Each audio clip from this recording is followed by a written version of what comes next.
Hello friends. हम पढ़ रहे थे basic concepts of thermal engineering के बारे में।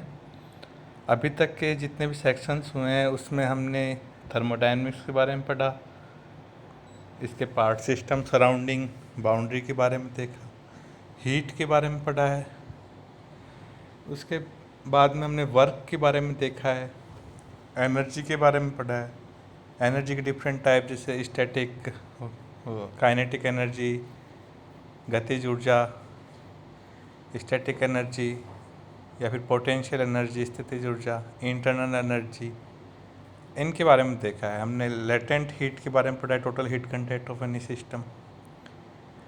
फिर हमने वर्क डन के एक्सप्रेशन डिफरेंट प्रोसेस के लिए निकाले थे।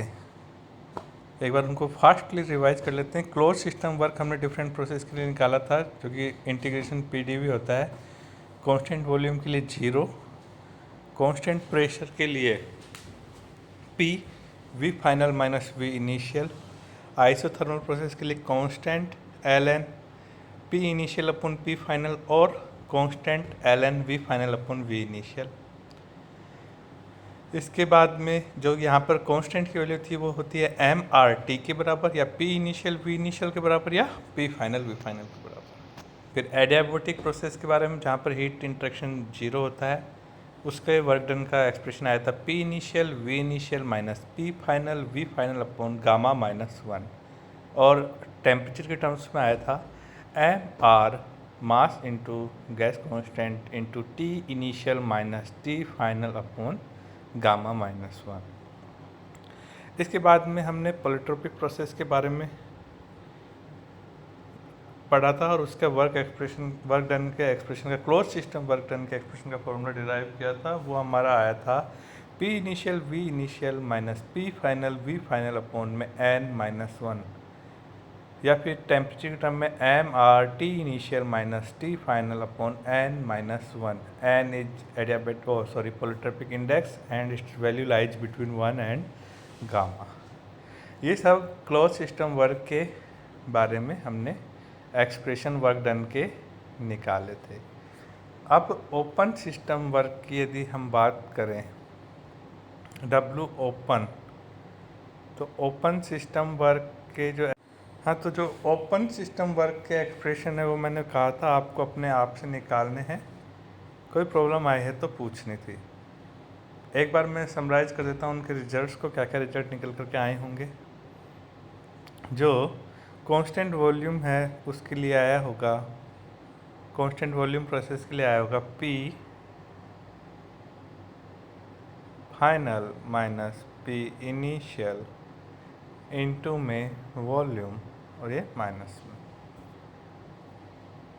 ठीक है, चेक कर लेना, ये रिजल्ट आया होगा W closed for constant volume process, W open system work का एक्सप्रेशन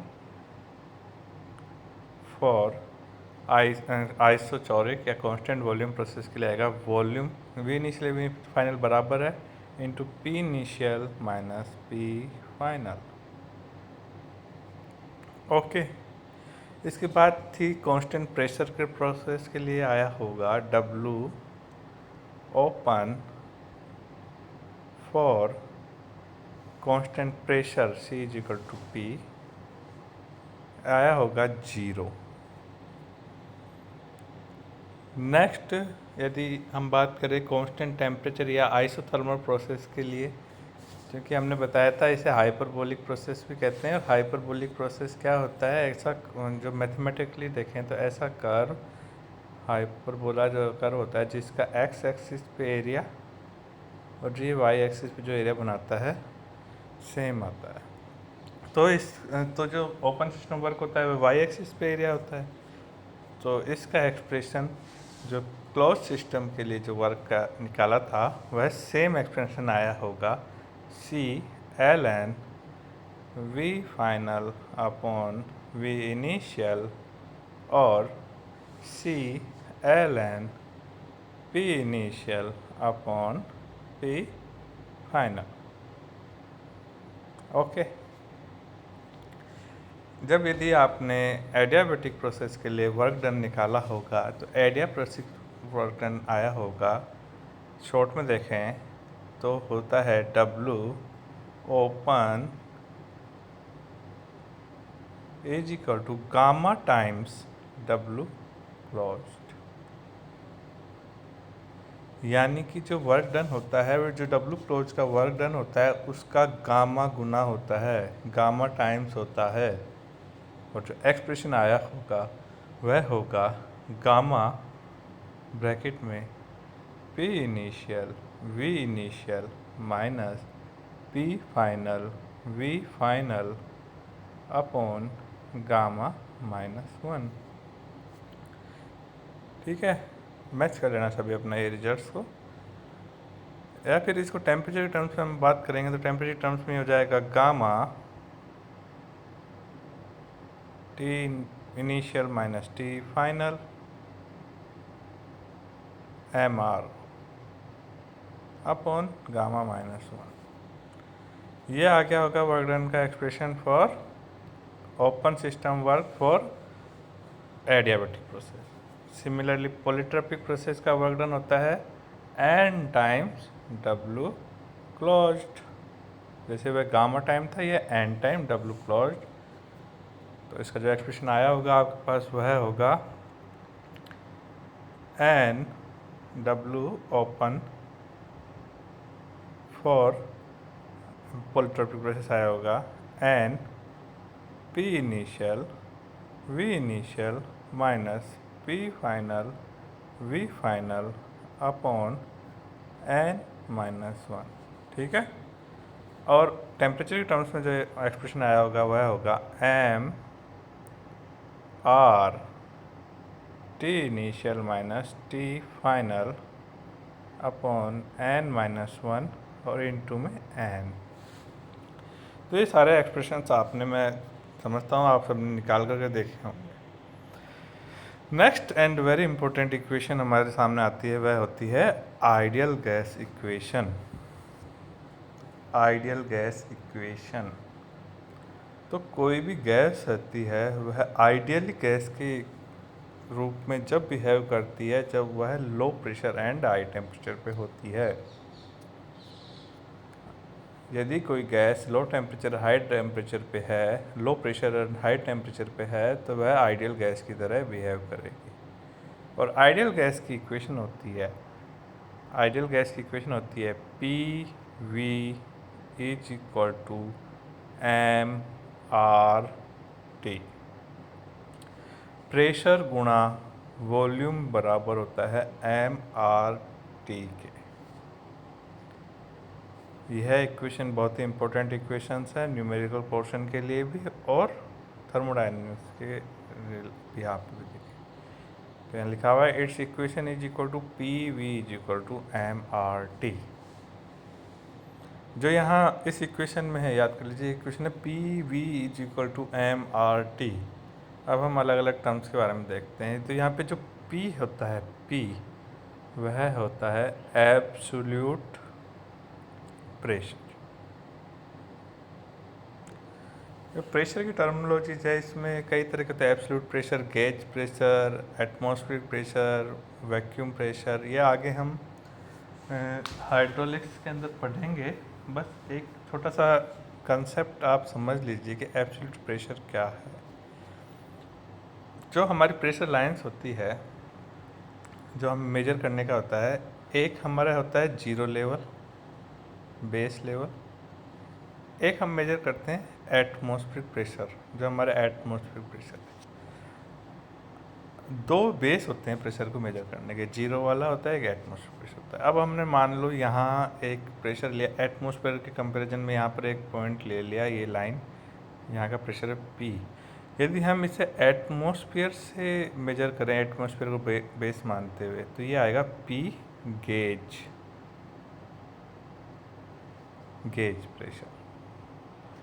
यदि हम इस प्रेशर को जीरो बेस से मानते हुए मेजर करें तो यह प्रेशर आएगा P एब्सोल्यूट। तो हमें ध्यान रखना है हमेशा आइडियल गैस इक्वेशन को यदि हम जब भी यूज़ लें तो तो यह जो P एब्सोल्यूट है इसको हमें कैलकुलेशन में काम में लेना है। P एब्सोल्यूट क्या होता है? P एब्सोल्यूट यदि हमें गेज प्रेशर दे रहा हो तो क्या हो जाएगा? P atmosphere plus P gauge. कई बार न्यूमेरिकल पोर्शंस के जो क्वेश्चन होते हैं उसके अंदर गेज प्रेशर दे देते हैं आइडियल गैस इक्वेशन में, जैसे वॉल्यूम दे दी, टेम्परेचर वगैरह सब चीज़ें दे दी, और गेज प्रेशर दे देते हैं। जैसे कोई भी एक टर्म निकलवाते हैं तो हमें कंफ्यूज नहीं होना है। उस गेज प्रेशर में एटमॉस्फेरिक प्रेशर 1.01325 बार, इसे हम जोड़ना है उसके अंदर और वह न्यूमेरिकल में वी होती है, वह होती है वॉल्यूम, गैस की वॉल्यूम। एम होता है गैस का mass, m is mass of gas. R होता है वह एक कांस्टेंट होता है जिसे हम कहते हैं characteristic gas constant, characteristic gas constant. एक कांस्टेंट होता है जिसे कहते हैं कैरेक्टरिस्टिक गैस कांस्टेंट। हर गैस के लिए यह कैरेक्टरिस्टिक गैस कांस्टेंट अलग अलग होता है और इसकी यूनिट होती है kilo joule per KG kelvin. एक रिलेशन पहले देखा भी था कि कैरेक्टरिस्टिक गैस कांस्टेंट जो आर हो जाता है वह Cp माइनस Cv के बराबर होता है। R is equal to Cp minus Cv। फिर एक हमने गामा भी देखा था, gamma is equal to Cp upon Cv होता है। Cp स्पेसिफिक हीट Cv है, तो जो ही इस Cp की जो यूनिट होगी वही R की यूनिट होती है। तो स्पेसिफिक हीट की यूनिट होती है जूल पर केजी केल्विन या kilo joule per KG kelvin या joule per KG degree centigrade. तो सिमिलरली जो ये कैरेक्टरिस्टिक गैस कांस्टेंट होता है इसकी यूनिट भी जूल पर केजी केल्विन या kilo joule per KG kelvin होती है। हर गैस के लिए इसकी वैल्यू अलग होती है। फॉर एयर, एक बार एयर की प्रॉपर्टीज हम वापस से रिवाइज करते हैं। फॉर एयर हमने देखा था Cp is equal to at ATP normal NTP पे Cp is equal to 1.005 kilo joule per KG kelvin. Cv is equal to 0.718 kilo joule per KG K. अब R की वैल्यू के air के लिए क्या जाएगी? R is equal to Cp minus Cv। यहाँ से निकालें तो Cp 1.005 माइनस 0.718 तो ये आती है 0.287। तो R की वैल्यू आ जाती है R is equal to 0.287 kilo joule per KG kelvin. Okay, gamma की वैल्यू भी देखी थी हमने, gamma is equal to for air होता है 1.4। ये एयर की प्रॉपर्टी ध्यान रखें। T जी होता है एब्सोल्यूट टेम्परेचर जिसे हम केल्विन के अंदर मेजर करते हैं। Next thing, other form of ideal gas equation. Ideal equation की एक और फॉर्म होती है, वह होती है P V is equal to n R bar T. N होता है नंबर ऑफ मोल्स, गैस में कितने मोल्स हैं, और मोल्स होते हैं गैस का mass upon molecular weight, mass upon molecular weight. जो यहाँ आर बार हो जाता है वह होता है यूनिवर्सल गैस कांस्टेंट। जो हमने यहाँ पे आर बार जो डिफाइन किया है वह है यूनिवर्सल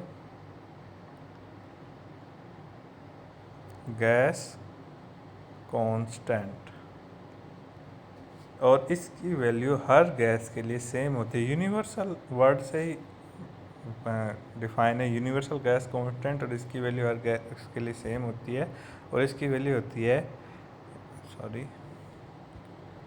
इसकी वैल्यू होती है 8.314 किलो जूल पर किलो मोल केल्विन।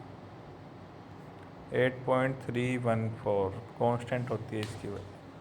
अब यहाँ से पी वी बराबर एन की जगह हम रख दें मास अपन मोलिकुलर वेट, तो इस एक्सप्रेशन को हम रीअरेंज करें तो क्या आया, P V is equal to m R bar upon molecular weight into T.